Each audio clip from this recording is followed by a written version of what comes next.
Hi, my friends. Welcome to Inside the Minds of Authors. I'm DC Gomez, your host, and also an indie author. I'm thrilled you're joining me today for another fun interview with a passionate author. We're going to kick off this show with an exciting reading, so let's get started. Well, hello and welcome. My name is Vincent James. I'm happy to be here on the DC's podcast here today. I, along with my wife, Joanne, am the authors of the 88 Ways Music Can Change Your Life book series. There are two books in the series, 88 Plus Ways Music Can Change Your Life and 88 More Ways Music Can Change Your Life. And these consist of inspirational stories of how music impacted people's lives, sometimes quite dramatically, all around the world. I would love to share with you a few stories from the book series. In the first book, it comes to us by Miguel Sake, and the story is called Music Brought My Mother Back to Me. And this is a very powerful story that many of us can relate to as our parents age. And this again comes to us from Miguel Sake. It starts, I have been working and living with music all my life. As far back as I can remember, music has been inseparable from my thinking. Even as a child, I recall commenting to an uncle that I had a peculiar sense that there was always a tune playing unconsciously in my head, day and night. Oftentimes, it was the last song I had heard or sung, but there was always music playing in the background of my life. To this day, this is still true. Music became an even more integral to my life when I became a professional musician. The most emotional experience I've ever had with music occurred soon after my mother came down with the dreaded Alzheimer's disease. Throughout her life, my mother was just as inspired and moved by music as I am. My father was also very inspired by music and, like me, almost always seemed to have a tune stuck in his head. My mother, however, is the one who was the motivating force in enrolling me in the Santiago Conservatory of Music in my native Cuba. I started violin lessons at the early age of 8. Although I never really followed up with my violin, this experience gave me the formal music training that later helped me to learn how to play the guitar and lead my salsa band. My mother and father initially moved here to Pittsburgh from Erie, PA to spend their retirement years close to my own family. After a rich and brilliant career as a high school teacher and college professor, my mother came down with Alzheimer's at the age of 65. This was right at the time she should have been enjoying her golden retirement years with my father. Prior to this, she had been a vibrant, alert, and highly intelligent scholar. Her research paper on the role of Latin American Spanish language children's nursery rhymes and children's playground songs, completed in the 1960s, can still be found on the internet today. As her disease progressed, it wasn't long before she could not be left alone, not even for a moment. Without someone to keep a close eye on her, she would wander off into the street and very quickly get lost. By the late 1980s, she was largely very passive and unresponsive. She would simply follow along quietly wherever she was led, without much expression or emotion. One evening, I took charge of my mother so my father could have the night off and go to his beloved chess club meeting. I was driving my mother from the club in Squirrel Hill back to my own house in Bloomfield. We were stopped at a traffic light on Bigelow Boulevard, not far from the Bloomfield Bridge. My mother sat quietly next to me in the front passenger seat, not responding to my words to her or no expression on her face. I absent-mindedly began to hum an old song by a Puerto Rican author which had been popular during her youth. Suddenly, as if by magic, my mother came to life next to me. She turned to face me and smiled. She began to sing the words to the song and move her body to the rhythm. I laughed out loud and sang along with her. She could barely remember my name, and here she was singing every lyric and melody to this rhythmic Latin song. Simply unbelievable. My mom lived with that horrible mind-robbing disease for many years after that time, until she died in 2013. But to me, the most memorable moment between her and I is still that brief instant on Bigelow Boulevard. That one special moment when a song from her youth brought my mother back to me from the depths of Alzheimer's. A moment when she and I sang together once again, just like when I was a child.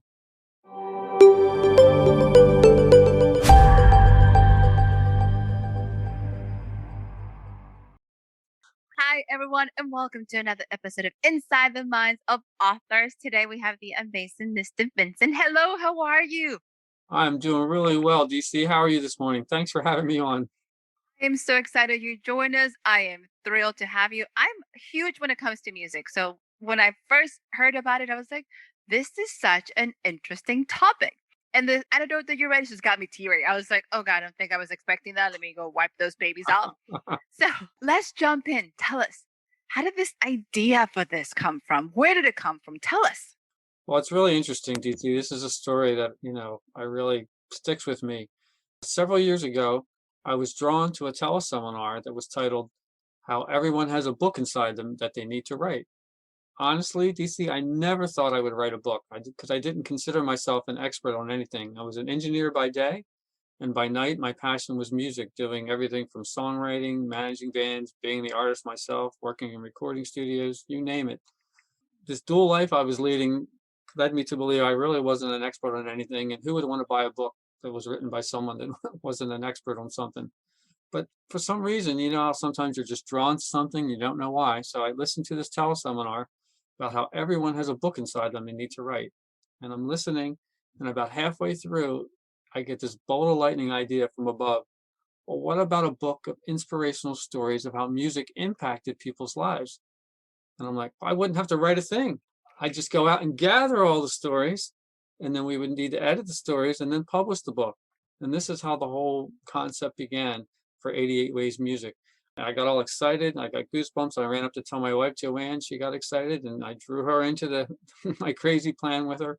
The last several years, we've been promoting these stories and trying to share and how important and valuable music is. And from there, we went gone on to actually create a nonprofit, Keep Music Alive. We founded 2 international music holidays, Teach Music Week in March and Kids Music Day in October. And we literally partner with over 1,000 music schools and stores to help us celebrate each year. So this little idea that I had no idea I would ever write a book has become so much more. One idea begets the next idea. You're a creative person, so you get it. Once you start with something, you just don't know. We have no idea where it's going to lead. This is so powerful. It's just so beautiful. First thing that popped into mind, like Save the Music programs that you hear a lot. Growing up, music, art is the first thing they cut in schools. You know what I mean? When we have funding cut, it's about cut all the arts because nobody thinks it's important. But it's the spark of life, is what makes all of us excited. And when you're reading these stories, you say, I won't have to do anything. I'm like, you underestimated the power of editing because I'm sure you had. I was like, Vince's master plan did not actually go as easy as he thought. I totally underestimated what it was going to be like. Number one, to gather the stories. We literally reached out for the first book to over 6,000 musicians around the world, asking if they had a story to share, including, many celebrities. And remembering that in the beginning, we were nobody. We had no book, we had no nonprofit. We had an idea. And we were asking them, hey, did you have a story you might like to share for this book? And oh, by the way, we are going to donate. At that time, it was 50%. Now it's 80% of the proceeds to music education nonprofits. And they graciously, so many people shared stories. And then began the process of reviewing stories, selecting stories, paying, this one, that one, rating stories, and then the editing process. And then sometimes, going back and forth with the story contributor, with the final version, what we thought was the final version, trying to come to an agreement that both sides would be happy with. Eventually worked itself out. And we actually, from the time we had the concept, it was May of 2014, we published the book a year later on June 1st, 2015. And it was like, I don't know, baptism by fire for writing and publishing a book process. All I can think is that I'm just doing math in my head and I'm going, oh my God. Because it's one thing for you to write your book, work with your editors, and put it together. You're working with thousands of people they're communicating. You're working with hundreds of people, and then you're narrowing it down to a group because you're creating their stories. Because half of them are telling you verbal conversations. Yes, yes, yes. We've done some interviews, and I have to tell you, musicians like myself, we're not always the best writers. So something comes in, very raw, but we're like, this is really powerful. So here we are, Vincent and Joanne. We're going to write the story, edit it 5 times ourselves, back and forth, between us. She takes a run at it. I take a run at it. She takes a run at it, back and forth. And then we go to the story contributor and have them look at it, and they might come back with some ideas. And what's really interesting sometimes is the story contributor there'd be a story there, and we'd be like, this is really good, but I bet there's some golden nugget you haven't told us about. So we'll actually push them a little bit and say, it's like almost like coaxing somebody in a recording studio booth. We know you have something a little more powerful in there. Let's see what we can do.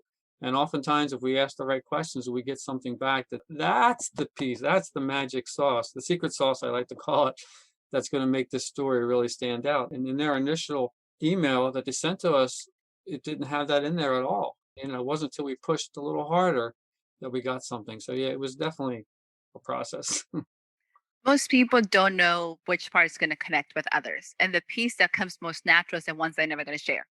Is the one that think nobody cares. So everybody has that experience. So everybody's heard of this before. And you're going, no, no, nobody's heard that before. Like this is the piece that you're going to make that impact. And the fact that you were willing to go down this journey with them is amazing. Thank you, thank you. Yeah, you're totally right. We don't often appreciate our own, pieces of our own story, the power that's in it because we're too close to it. It's deep inside us. But then, when you share it with someone else and their eyes light up and they get the chills, you're like, maybe we're on something. It is such an incredible journey you guys have undertaken. Tell your wife, I am so impressed she decided to join you on this because it's not easy. Like you literally have created a project that grew tremendously because in 7 years, you guys have a foundation, you have all these other projects. Amazing. But just the creation of this book and giving people a voice and actually translating it. When you had the book in your hand, how did that feel? Oh, it was a high like unlike any other DC. I mean, when you hold a book in your hand, that it's just so powerful. And it's interesting you mentioned about giving the story contributors a voice. For many of them, they had never told the story to anyone. For them to finally share it with someone was a very cathartic experience because some of them were joyful, some of them were very sad, some of them were melancholy, some of them were like, "Oh my God, I can't believe that happened." But to know that some of them held on to the story and just never really shared it with anyone publicly, and this was the first opportunity they had, they were overjoyed at being able to go through that therapeutic process of putting those words on paper and being able to share it with people that would then be inspired down the line by reading it. It is a connection at a whole different level when it comes to writing.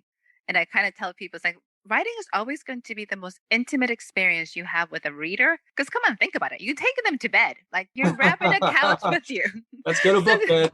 pretty much. This is as intimate as it gets, and they're trusting you on this journey. So for your contributors to open up, like the story you just read us, I was like, I have family members that are in those stages of Alzheimer's, those stages of that transition and watching my family deal with it. But when they have those moments, they completely come alive. You capture it beautifully because it makes sense. And everybody goes, yeah, I've been there. I know that. I've seen somebody. Oh, I experienced that with my family members. So it is beautiful. Thank you much. A year to put it together. Crazy, crazy. We're shooting, I think, for May 1st, but at some point I realized that we weren't gonna have. My wife and I went back and forth because she was like, "No, we got to stay with the original date." And I'm like, I'm normally a stickler for sticking with the original date. I've released many CDs over the years. I'm like, when I pick a date, I stick with it. But I realized at one point that no, sometimes you just have to say, cry uncle, and say, we're gonna move it just a little bit, and it's gonna be okay. We're going to make it through. Yes. This is a very inspiration. This is very much chicken soup for the soul when it comes to music. It's beautiful. What did you learn in this process? What was it that completely went, oh my God, this is where I need to be? Well, it's funny, I started down this path. I've been a musician my whole life, writing music, playing music, but I never totally understood the power of music until I started down this path because as we started getting these stories and started, looking at different research that's been done on the power of music for music education, music therapy, start to peel back the layers of the onion and you realize just how many ways music is affecting our brains and our bodies and our lives. Oh my gosh, it's just never ending. Talked about earlier about music being taken away from, music and arts taken away from schools in many cases. Music is what makes us human. Music and art makes us human. And it also helps the kids do better in their math, reading comprehension, science. I mean, many of the great scientists, doctors, inventors, entrepreneurs we've had over the years credit part of their success to music education. We're still learning, 7 years in, we've still so much to learn and share and just try to inspire people, families, kids, adults. It's not too late to play music. My one guitar student didn't start till he was 80 years young. Can't imagine the powerful impact music can have on your life if we just take the time, number one, to listen to music intentionally. If you don't play, listen to music intentionally. What goes in our minds, in our ears is just as important as what we put in our mouths, what we eat. So by listening to music intentionally to help raise our vibration, we can be happier and be more grounded in our lives. And then by playing music, we can learn to live, be in the moment. Because when you play a musical instrument, you're not thinking about what happened yesterday, what's going to happen tomorrow in the future. You're kind of stuck in the moment playing your instrument. And that grounding is just very powerful therapeutically, just like when you're reading a book, us people that like to read books, when you're reading that book, you're living in that moment of reading the book, and it's joy. Vincent, you officially have described meditation. So, for our listeners, that's really the experience you get in meditation. I am an avid meditator, and the whole process is to get you in the moment, to get you in the here and the now, because 90% of our people are either worried about the future or sad about the past, and they're living outside of that. So, when you described it, I was like, it's meditation. It is in that flow, it is that concept. But can you imagine physically doing it? That's such a beautiful way to experience because not everybody wants to sit on a couch and close your eyes and, say your mantras for like 30 minutes. It took me a while, so it's not a thing. But you can imagine the concept of just learning something, which is great for the mind, and it's just figuring out if it comes out. My neighbor started playing an instrument. He's like, I need to tell you a secret. And I was like, oh God, what are you doing? What are you up What's to? this going to be, right? Yeah, he's like, I'm learning how to play the bass. And I was like, oh my God, that is so amazing. So it is beautiful. I love that your student is 80 years old. Now you make me feel guilty. I was like, I really should go find an instrument. That should be something I should pick up. You've got plenty of time, DC, plenty of time. Thank you. So tell me, you are an instructor, you are a musician. What advice would you give somebody who says, I don't know where to start? Like, let's talk music specifically, and then we'll talk books. What advice would you tell them? What we like to do is, encourage people to go into a music store and explore different instruments. Ukuleles, guitars, keyboards. Sit at the drum set and play around. One of the people that we connect with, she's actually another media person. She started taking drum lessons, in her retirement years, and not just taking drum lessons, but she now, joins the school rock band and another band outside of the music school, and she goes out and performs, playing drums. And I was like, this is so amazingly cool. Bonnie does this. Take yourself into that environment and, have the people at the music store show you different instruments, put them in your hands, try different things, and maybe just consider, try out an instrument for a while and see if you're drawn to it. I mean, the ukulele is such an easy instrument to learn, 4 strings, that you can hold it portable, carry it anywhere. And within 10, 15 minutes, you can learn 3, 4 chords and start playing some of your, songs that you're familiar with, and you can start enjoying the instrument. Or whether it's a keyboard, sit down, you can start to learn to play chords, and then eventually you can gravitate to learning sheet music, to read music, because that's the next step up and a little more difficult for some people. But just kind of try to immerse yourself into a little bit and see what you're drawn to, and don't feel like, if you start trying an instrument and you're like, yeah, this isn't really working out, well, maybe that's not meant for you. Try something else by visiting different music stores and just trying that out. And you can often get a free lesson on a music instrument. You can start to feel what you're being pulled towards and what's starting to begin giving you joy internally. That oral energy that you're creating, with your own hands. You'll find something that will call you and you'll want to go running with it. Listeners, you are definitely getting a treat because this is a double whammy for us. We get a writer, we get a musician, we get a little bit of both sides of the house, which is amazing. And it's something that is so good for you, so good for your soul, it's so good for your health. Being creative at a whole different perspective. So now let's jump to the question of the writer. What did you learn putting these books together? What was your biggest lesson? Well, we learned, how difficult it can be to put a book together. And then honestly, in the beginning, I mentioned how I never thought I would write a book, but I think I now do have a future book in me, about music that won't be a compilation. It'll be a book coming from me. And it's something that I'm starting to formulate in my head. And then we'll continue to release, 88 Ways music versions of different, genres, just reaching out to people. And it's funny, you mentioned a little bit earlier about the chicken soup for the soul. I think probably in the back of my mind, that was a little bit of the inspiration. Coincidentally, Jack Canfield, who is the founder of the Chicken Soup for the Soul series, contributed the foreword to the first 88 Plus Ways Music Can Change Your Life. And if it's okay, I'd love to read to you. It's a very short foreword Yes, of what he absolutely. contributed.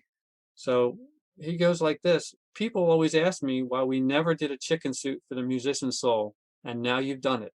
I love this book, the title, the cover, I love what's in it. Music is very dear to me and my kids, and it's very unfortunate what is happening in this country with music education. Every music teacher in America should be giving 88 plus ways to their students. It would really give them inspiration, not only in terms of music, but in terms of living your dreams. Just read it. Jack Canfield, co-creator, author of the Chicken Soup for the Soul series, and author of the Success Principles, one of my favorite books. That is absolutely so touching and so perfect. So it was meant to be absolutely serendipity. So that is I beautiful. was gonna say we were, on cloud nine when Jack said yes, he would, contribute that forward to us. So joyous and grateful, to the many supporters we've had along our music advocate journey. You're taking a path, which is very interesting because you're an engineer by trade, which I'm like, huh, this is going to be interesting because I know tons of engineers and I'm like, they're not nearly as cool as you are. Let me just put it this way. So you're definitely a musician who moonlights as an engineer. Let's put it that way because Yes, it's not the yes. other way around. I'm like, yeah. I wanted to go to college for music, DC, way, way back. That's where my story began. And then my parents were like, you should really do something more practical. And they nudged me along. And so engineering it was. But, I think that's been that gnawing inside of me that drew me to this mission that we're on. I'm not letting go. How many times do parents tell their kids you need a real job or you need a real degree? And a lot of artists have been pushing those career fields because you need a real thing to do with your life so you can support yourself, that they end up very stunned and they're very stuck and miserable because I was there. I can guarantee you I was there. It wasn't until I call it coming home and started writing again and started being creative that my life has that fulfillment that I'm alive and doing what I love. But we tell so many times our kids, like, but you need a real job. And you're going, what does that mean? Like, why would you be telling that? Hence the reason music programs do not get the attention that a football program would. I'm like, Yes, because yes. we keep telling our kids, you need a real job. I'm like, ah, And it's funny you mention all that because I like to tell people we're actually not trying to turn every child into being a professional musician. What we're trying to do is to give every child the best chance of success no matter what career path they choose later in life. Because these experiences they're going to have in their developmental years with music and the arts is going to open their eyes up to so many different possibilities in their life. Sure, some of them will become a professional musician, songwriter, or some other part of the music world. But many other of them will discover, that they're really good at math and they actually kind of like math. And guess what? The music helped them be better at math. It helped them connect their left logical and right creative sides of their brain, which increased in size. That pipe increases in size because of their exposure to music and arts education. And they're going to be, dynamic in math, science, and we're going to have the world is going to be a better place if they have music and arts education growing up.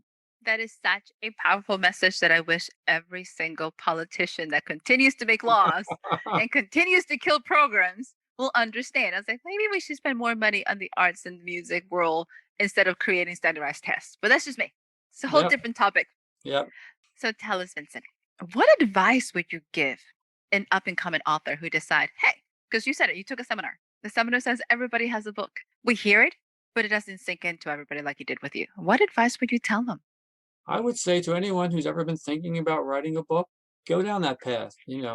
Take some online classes or look at YouTube videos that talk about the process of writing a book and really think about, maybe you could bring this book idea you have to life. And then, put together a simple schedule, simple outline of, okay, start with an outline of what you'd like the book to be, maybe chapter titles, as I'm sure you give many readers that advice. And when you're starting with chapter titles, then you start, fleshing the ideas out and then just start writing. In fact, Jack likes to call it, vomit copy. Just start putting words on a page.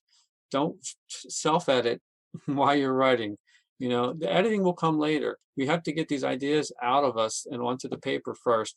And it doesn't matter how horrible it reads the first 3 times it comes out.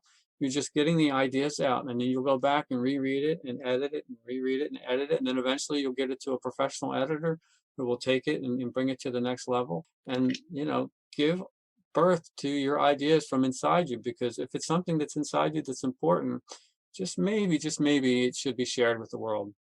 The world needs your words, and you might as well put it on paper. That's kind of the Yes, way it is. yes. Absolutely awesome. So tell us, where can our listeners find you? Where can they find you, your wife's foundation? Where can they get the books? You guys have a lot of stuff. So tell us, how do we get a hold of you guys? Let's see. Well, starting from the top, the best way to find us typically is online at keepmusicalive.org. That's .org. That's the website for our Keep Music Alive nonprofit. And from there, you'll find Kids Music Day and Teach Music Week. And then for 88 Ways Music Can Change Your Life, it's simply 88waysmusic.com. And if you put in 88 Ways Music into Dr. Google, You'll get lots of results coming up for both books, and we are always looking for new stories to share with the world. I can't tell you when our next book's going to come out because literally the 88 More Ways just came out a few months ago, and we're heavy into the promotional aspect. We didn't mention any of that at all, but it's we give birth to the book, but then it's the whole effort of, okay, let's get it out into the world, because otherwise it's just going to sit on the shelf. We go through all that effort to birth the book. We we need to get it out into the world. That is absolutely awesome. You got two different ways that people can find you, two different ways to communicate, connect, and support, which is awesome. I'm glad you guys promoting. Most people think the book's going to find themselves to readers. It doesn't work that way. So, what has been one way that has worked for you guys for connecting this book to your listeners and readers? For us, it's about connecting with different organizations that we align with, our mission, whether it's music schools, music stores, other music education nonprofits. Any of your listeners that are writing any sort of nonfiction book, likely what you're writing about aligns with some other organization or even companies out there in the world. So find ways that you can connect with them, see if you can get, testimonials for your book or a forward written for your book. See if you can, some sort of partnership, where you can, share the book with them, and then they can maybe share proceeds from books that are sold or share with their social, impact people. A fiction book, it's kind of the same thing, because you're writing something, whether it's a romance or whether it's sports related or whatever it happens to be. Your crowd is out there somewhere, right? Your tribe is out there. So find ways to connect with your tribe and contribute to that tribe in many ways, and while also, letting people know about who you are and what you're doing, and to start building relationships. Really, that's what it's about, is building relationships, because the more strong, powerful relationships you have with different people and organizations, and you can build that up over time, the more your book is going to get attention, and your message, mission, and story are going to be read. We got multiple advice in so many different areas that people should be excited to hear. It has been so much fun. So before you leave us, are you ready to switch to our lightning round? Oh, baby, lightning round. Let's do Listen, easy peasy. You're officially we'll see. first person has been this excited. Like, yes, I have somebody. First thing that comes to your mind. Don't think too hard on it. Ready? Pepsi or Coke? Pepsi. Okay. Pancakes or waffles? Oh, definitely pancakes. Lots of syrup. Okay. Hiking or swimming? Oh, hiking for sure. Love the woods. Not bad. Here's our last one, and it's a little different. Let's see how you can figure it out. If you can pick any character in a movie that best fits your personality, who would it be? Oh my goodness. Oh my goodness. It would probably be, I'm a lot silly in person, very silly in person. So you could pick one of Jim Carrey's silly characters from, Ace Ventura, Pet Okay, Detective. that was the first one that came to mind. Say, which one would that be? Ace Ventura?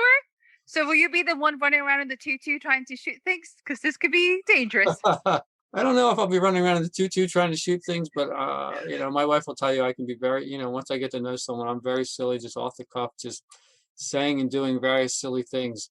Identify with that character so much. That is awesome. Smiles, happiness makes life even better, and it goes well with the musician life you have. It has been an honor and a pleasure to have you on this show. I am so impressed about everything you guys are doing. Do you have any closing remarks for us? I want to thank you so very much, DC, for allowing me to share, our story, our mission with your audience, with your listeners, and just, invite people out there to just enjoy life, take in music and the arts and reading and, anything that you can do to enjoy life, because life was meant to be enjoyed, and we were all put on this earth to be happy. So be happy, be kind, and be loving towards everyone we meet. Oh, amen to that. And to our listeners, please take that message to heart. Absolutely embrace it and love it. And we're so happy you joined us. Make sure you check out their nonprofit. Make sure you check out the books, because absolutely it's going to motivate you. And thank you so much for joining us. We're going to be back next week with another exciting author. Remember, if you're enjoying the podcast and you want to continue to promote us, go ahead, join the Patreon tribe. It is patreon.com/author DC Gomez. Give us some love, give us some support. Help us to continue to bring more amazing authors to the waves. And I'll see you guys again next week. Bye, everyone.